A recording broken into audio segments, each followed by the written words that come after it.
Hello students, welcome to the Hindi class. तो आइए शुरू करते हैं आज का ये सेशन। मुहावरे। नाक में दम करना, जिसका अर्थ है परेशान करना। नाक को चने चबाना, तंग होना। नाक कट जाना, बदनामी होना। नाक रख लेना का अर्थ है मान रखना। नाक भौं सिकोड़ना, घृणा करना। नाक में नकेल डालना, वश में करना। और नाक रगड़ना का अर्थ है गिड़गिड़ाना। बच्चों, आप अवश्य यह समझ रहे होंगे कि आज हम मुहावरे करने वाले हैं। तो बिल्कुल नहीं, यह आपके आज के अध्याय का पूर्व ज्ञान परीक्षण है, यानी पीके टेस्टिंग। तो बच्चों, आज कक्षा 7वीं में हम बड़ा ही रोचक, मनोरंजक व हास्य से लोटपोट करता मुहावरों से अलंकृत अध्याय यदि नाक न होती पढ़ेंगे, जिसके लेखक हैं डॉक्टर गोपाल बाबू शर्मा जी। तो आइए सर्वप्रथम हम इसके मूल उद्देश्य को पढ़ लेते हैं। प्रत्येक व्यक्ति अपनी इज्जत की दुहाई देता फिरता रहता है और कई बार इज्जत के लिए वह लड़ने झगड़ने पर भी आमादा हो जाता है। लेकिन इज्जत का संबंध हमारे शरीर के एक अंग नाक से सीधा जुड़ा हुआ है। अर्थात यदि इज्जत के साथ कुछ घटित हुआ तो समझो नाक के साथ दुर्व्यवहार हुआ। लेखक गोपाल बाबू शर्मा जी ने इसी को यदि नाक न होती शीर्षक के अंतर्गत वर्णित किया है। यानी हर व्यक्ति अपने आत्मसम्मान की बात करता है और उसे बचाने के लिए वह लड़ाई करने को भी तैयार हो जाता है। और इस अध्याय में आत्मसम्मान को बनाए रखने में सबसे बड़ी भूमिका हमारे नाक की बताई गई है। कहने का भाव यह है कि यदि हमारा किसी कारणवश अपमान होता है तो समझो हमारी नाक कट गई। तो आइए जल्दी से इस दिलचस्प एवं रुचिकर पाठ को पढ़ने से पहले इसके कठिन शब्दों के अर्थ लिख लेते हैं। तो पहला शब्द है प्रत्येक। प के पैर में पदेन, आधा त, य को एक। प्रत्येक मीन्स हर एक। इज्जत, ई, आधा ज के पैर में नुक्ता, इसलिए इसे ज बोलेंगे। त, इज्जत की दुहाई देना यानी आत्मसम्मान, सेल्फ रिस्पेक्ट। आमादा, आ, म को आ, द को आ, आमादा मीन्स तैयार। दुर्व्यवहार, द को छोटा उ, व, य के ऊपर रेफ, व, ह को आर। दुर्व्यवहार मीन्स मिसबिहेवियर। शीर्षक, टाइटल। अंतर्गत, अ ऊपर बिंदी त, ग के ऊपर रेफ, त, अंतर्गत मीन्स अंडर। वर्णित यानी डिस्क्राइब्ड। उपयोगिता यानी इम्पोर्टेंस। मुहाल, म को ऊ, ह को आल, मुहाल मीन्स कठिन। नाको चने चबाने यानी ये एक मुहावरा है, यानी नाको चने चबाना, बहुत तंग करना। और अंत में देखिए रूठ, रूठ यानी नाराज। पेज नंबर 64 पर पहला शब्द है इल्जाम। ई, आधा ल, ज के पैर में नुक्ता चिन्ह, आ, म। इल्जाम मीन्स दोष। खानदान, खानदान मीन्स फैमिली। नाक कट जाना यानी बदनामी होना। बच्चों, इस पाठ में आपको नाक से संबंधित बहुत से मुहावरे मिलेंगे। बर्बाद, बर्बाद यानी नष्ट। भात छोछक, भात छोछक मीन्स खाने पिलाने में। अंधाधुंध, अंधाधुंध मीन्स बेहिसाब। दावत, फीस्ट। कॉन्वेंट, क को आ, ऊपर आगत, आधा न, व को ए, ऊपर बिंदी, ट। Convent means English school. औकात, औकात मीन्स हैसियत। धाक जमाने के लिए यानी रौब जमाने के लिए। खाकी वर्दीधारियों से भाव पुलिस से है। व, द को बड़ी ई ऊपर रेफ, ध को आ, र को छोटी ई, य को ओ, ऊपर बिंदी। वर्दी धारियों, आयकर अधिकारियों, इनकम टैक्स ऑफिसर्स। पत्रम पुष्पम यानी विद फ्लावर्स। मनोवैज्ञानिक, म न को ओ, व को ए, ज्ञ को आ, न को छोटी ई, क। मनोवैज्ञानिक सत्य, साइकोलॉजिकल ट्रुथ।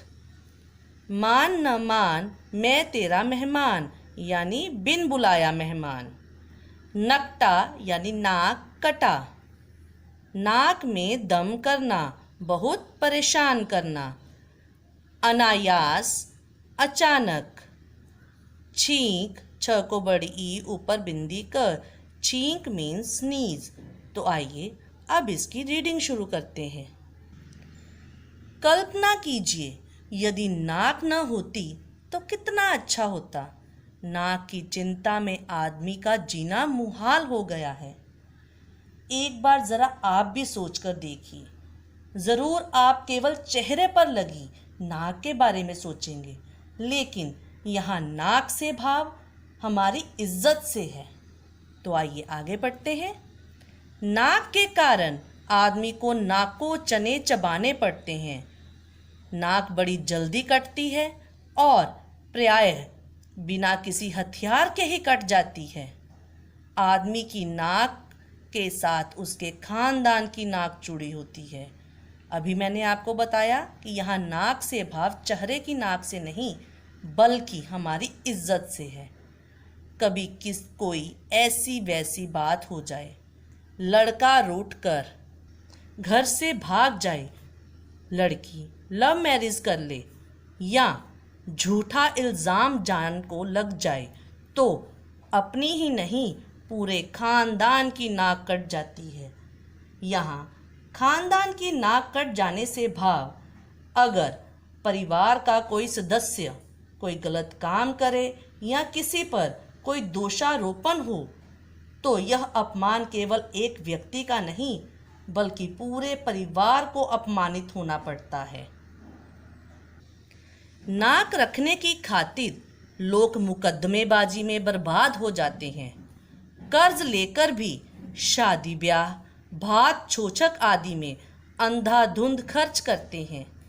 जन्म पर नहीं, मृत्यु पर भी दावत खिलाते हैं। पड़ोसी के बच्चों को कॉन्वेंट स्कूल में जाते देख अपने बच्चों को भी मजबूर होकर उसी में दाखिला दिलाते हैं।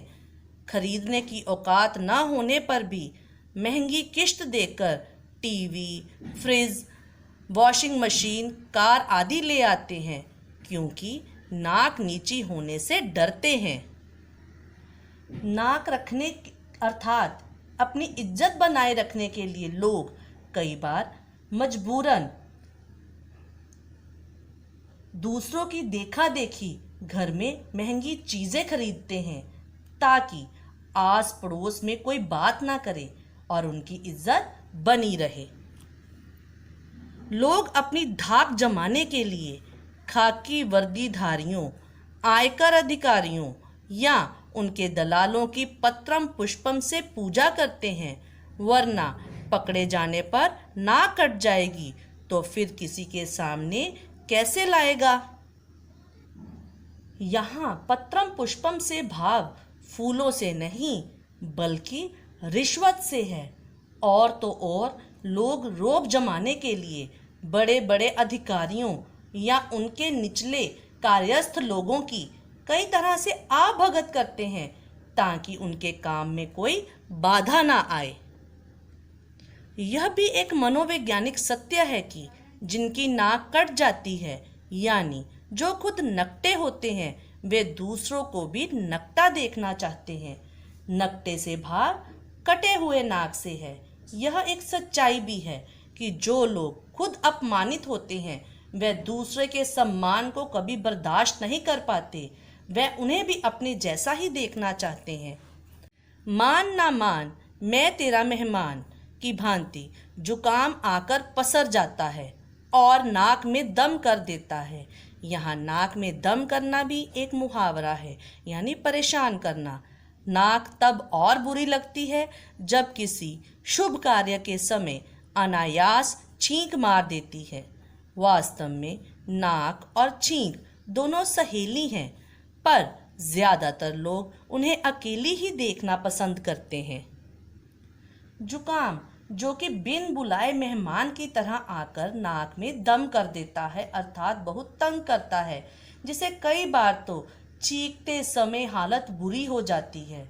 वैसे तो नाक और छींक का गहरा संबंध बताया गया है, दोनों एक दूसरे से जुड़ी रहती हैं, पर सब इन्हें अलग अलग देखना ही पसंद करते हैं, क्योंकि नाक तब बिल्कुल अच्छी नहीं लगती जब कोई अच्छा काम करते समय अचानक छींक देती है। बात यहीं तक नहीं रुकती। एक तरफ कुछ लोग छींक की वजह से छींकते हैं और कुछ लोग नाक में फुरेरी डालकर या नस्वार सूंघकर जानबूझकर भी छींकते हैं। परंतु जहाँ इसे अशुभ माना जाता है, वहीं कुछ लोग छींकने के लिए कई प्रकार के पदार्थों का भी उपयोग करते हैं। तो बच्चों, आपने देखा कि एक छोटी सी नाक को बचाने के लिए इंसान क्या क्या करता है। अभी तो अगले सेशन में हम इस नाक रूपी महाशस्त्र के बारे में और विस्तार से पढ़ेंगे। तब तक आप इस पाठ एवं इसके कठिन शब्दों को अच्छी तरह से दोहराएंगे। धन्यवाद।